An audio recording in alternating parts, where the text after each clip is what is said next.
My God, ഒരു സ്ത്രീയല്ലേ കരയുന്നത്? എന്താ ചേട്ടാ പ്രശ്നം? എടാ, ഇവൾ പൂർണ്ണ ഗർഭിണിയാണ്. അതെയോ? കൺഗ്രാറ്റുലേഷൻസ്. അതിനാണോ കരയുന്നത്? ഇതിനൊക്കെ സന്തോഷിക്കുകയല്ലേ ചെയ്യണത് ചേച്ചി? പ്രസവം എന്ന് പറയുന്നത് വളരെ കൂളാണ്.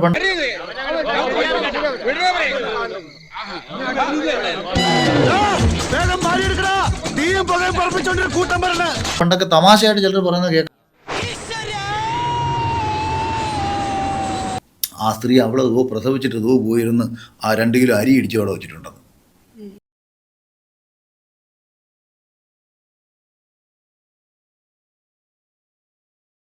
സ്ത്രീകൾ വളരെ എൻജോയ് ചെയ്തിരുന്ന ഒരു പ്രോസസ്സിനെ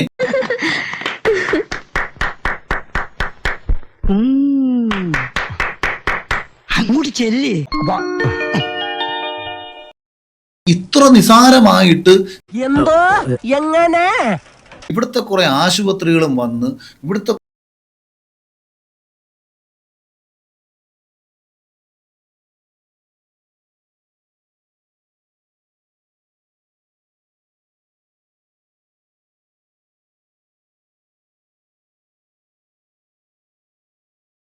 കുറെ രക്ഷകർത്താക്കളെ ഇതിങ്ങനെ പ്രഷർ കയറ്റി വെച്ച് എന്താ ശരിയല്ല മാവ, ശരിയല്ലെന്ന് എടോ, ശരിയല്ലെങ്കിൽ ശരിയെന്ന് പറയണോ? ശരിയാ പിന്നെന്താ പ്രശ്നം? ഏതാ ചെറുപ്പക്കാരൻ? അതോടുകൂടി ആദ്യ കയറി നല്ല സാമാന്യ വിജ്ഞാനമുള്ള ഒരുത്തനാണുള്ളത്. ഇന്ത്യൻ പ്രസിഡന്റ് ആയിക്കഴിഞ്ഞാൽ തന്നെ എനിക്കെന്തോ മാരക രോഗമാണ്.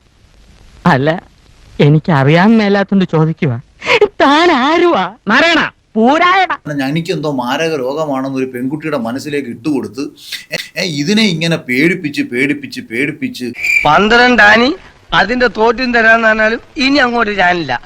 പോയോർത്തോളം മതിയായി. തടി ബാക്കിയായത് തന്നെ റബ്ബിന്റെ കാവല്. ആകെ കോംപ്ലിക്കേറ്റഡ് ആക്കി വെക്കും. എന്നെ മനസ്സിലായില്ലാന്ന് തോന്നുന്നു. ഇല്ല, എനിക്ക് തോന്നി, അല്ലെങ്കിൽ ഇങ്ങനെയല്ല ഒരു പ്രതികരണം വരേണ്ടത്.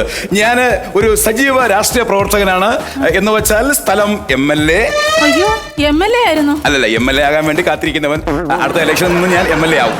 2 കിലോ അരി ഇടിച്ച് അവിടെ വെച്ചിട്ടുണ്ട്. അപ്പൊ ഒരു കയ്യബദ്ധം നാറ്റുകരുത്. ഇനി തോന്നിയാസം പറഞ്ഞു നടന്നാലുണ്ട്. ഇത്ര നിസാരമായിട്ട് സ്ത്രീകൾ വളരെ എൻജോയ് ചെയ്ത് കുടിക്കാൻ എന്ത് ജ്യൂസാ വേണ്ടിയത്? ഗ്രേപ്പ്, പൈനാപ്പിൾ, ഓറഞ്ച്, മാംഗോ, സാത്തുകുടി. ഇനി എനിക്ക് എന്തിനാടാ ജ്യൂസ്? നിന്നെ കണ്ടപ്പോ തന്നെ എല്ലാ ജ്യൂസും ഒരുമിച്ച് കുടിച്ച പോലെ ആയില്ലേ? ഇന്നത്തെ വീഡിയോ നിങ്ങൾക്ക് എല്ലാവർക്കും ഇഷ്ടപ്പെട്ടെന്ന് കരുതുന്നു. ഇഷ്ടപ്പെട്ടെങ്കിൽ ലൈക്ക് ചെയ്യുക, ഷെയർ ചെയ്യുക, സബ്സ്ക്രൈബ്